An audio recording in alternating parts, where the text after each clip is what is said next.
Hi y'all, and welcome back to the channel.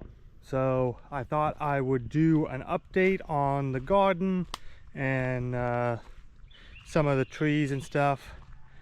So I'm just taking you down here. I'm getting all the tomato cages and pepper cages on the tomatoes and peppers, doing some mulching, getting everything ready. And I know some of you had commented down below, and I just wanted to say, in the pepper holes and the tomato holes, I put some eggshells and some bone meal and some cow manure. If you can't get cow manure, like you could use like a compost, or like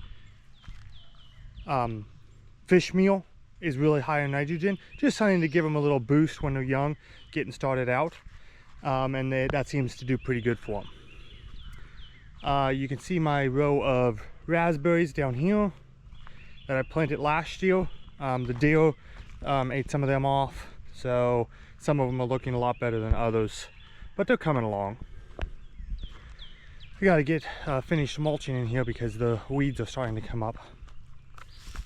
You can see the turmeric.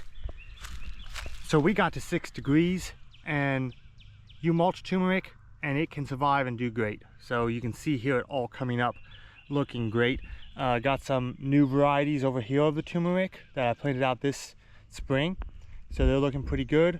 A little bit of ginger down there. Now ginger, I have not had much luck surviving here in cold climate, but the turmeric, yeah, I would suggest everybody to grow the turmeric even in a cold climate. I don't know how cold it can go up to. I'm in zone 7. We got down to 6 degrees this year and 0 the last 2 years, and as long as you mulch it, it survives under the mulch. You can see here the garlic. This is asparagus. Their season is over, and so when it's over, you let these grow up, and that's the top of the asparagus plant. The cole crops, I'll take you up there and look at them. So they're the cabbage loopers, the white butterflies, and they lay their eggs on here and they eat your plants to pieces. So you can see all the holes in them. And I haven't done a good job of spraying for them because I only spray organic stuff, and BT works great for these. I just haven't had time to do it. And you can see that cauliflower down there. But you can see all the holes in the leaves where the bugs have eaten them to pieces. Cabbages looking pretty good. We did have storms here the other day, and we had hail, and so some of the holes in the leaves could be from the hail.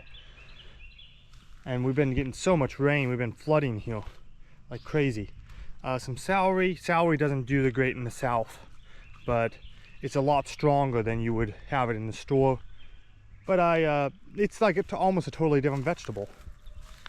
You can see here the melons and squash coming along. It looks like they got damaged pretty bad by the hail. Okra in here, you can see it just starting to come up in these rows here. And I'll take you up here to show you the citrus. So it's coming along. It's starting to flush out real nice, coming out. And of course this citrus I had lights, and I covered it on the coldest nights. Look at that weird leaf. Just a random weird leaf on these. That's what you get with trifoliate crosses. Weird things happen. So right here I have beans. You can see all along here, all these beans. My swingles all fruited up nicely. You can see all the fruit coming on right there. The prog, and the prog does have some fruit on it. I'm not confident that it's going to hold them though, because I know from in the future you think it's going to hold them and then they fall off. And most of them on here are still small, pretty small, you can see right here. And so it will be a month or so before we know how many fruit set the prog kept on it. More beans over here. Got some black beans, some pink-eyed peas. Beans do great around here. Blueberries. you can see loaded with blueberries. Beautiful. I think this plant of blueberries might need a little bit of sulfur because it's yellowing up a little bit, and that's a sign of sulfur deficiency, or maybe a little bit of nitrogen, but I don't think it's nitrogen. I think it's sulfur. You get this yellow veining in the leaves. It needs more acidity of soil. Sweet potatoes in here, and you gotta be careful with sweet potatoes. Deer love to eat sweet potatoes.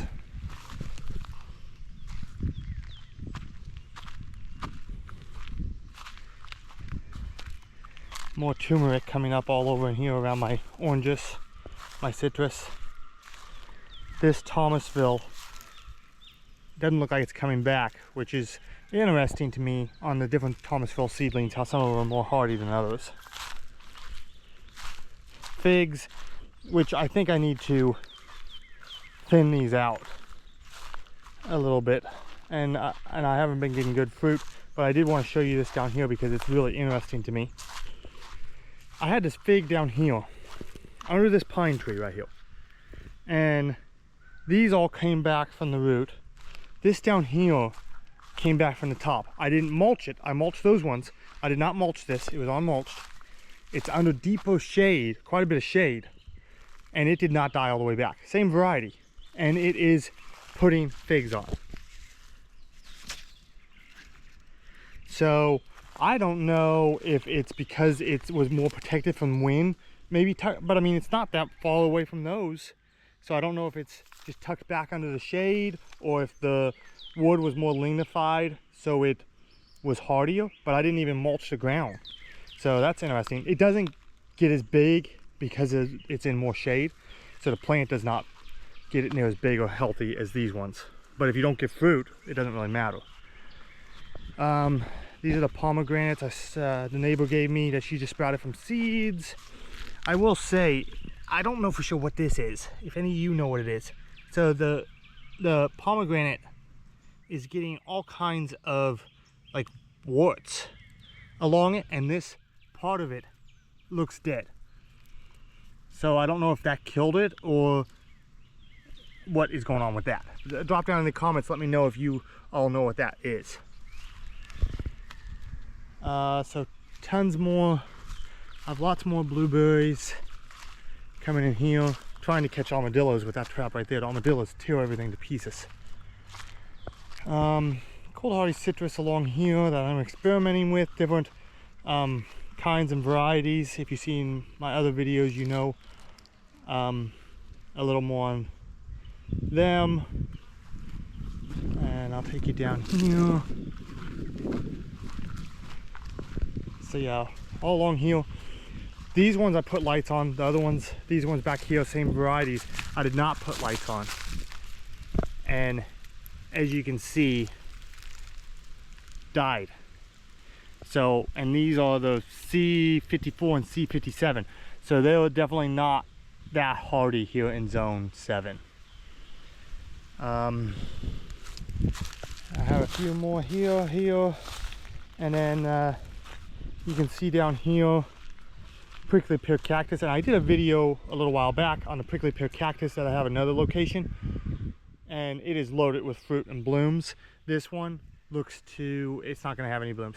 Of course, it is a little bit more in a shadier spot, so, and worse ground, so I don't know if that makes a difference or not, but, and it's not as old a plant. So anyways, the blueberries are pineapple guava down here that I didn't put lights on. I just covered it and had this black barrel next to it, and it's starting to leaf out.